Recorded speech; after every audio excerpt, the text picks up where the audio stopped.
আপনার কেউ আপন না।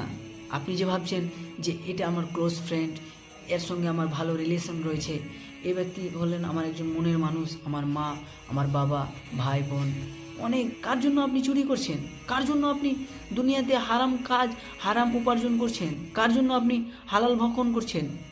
কার জন্য আপনি আল্লাহকে দুনিয়াতে ভুলে থাকছেন? কার জন্য আপনি আল্লাহকে ভুলে গিয়েছেন দুনিয়াতে? ওই মানুষটির জন্য, যে মানুষটি নাকি আপনাকে কিয়ামতের দিন চিনেও চিনবে না। ওই মানুষটির জন্য আপনি গুনাহ করছেন, যে মানুষটি আপনাকে কিয়ামতের দিন চিনবে যে এই ব্যক্তি আমার ছেলে হয়, এই ব্যক্তি আমার ভাই হয়, এই ব্যক্তি আমার বন্ধু হয়, তবুও আপনাকে চিনেও চিনবে না, আপনাকে দেখে পলায়ন করবেন।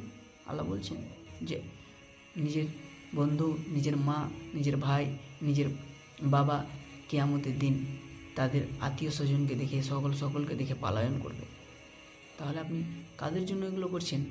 আপনার তো আল্লাহ ছাড়া আপনার কেউ না।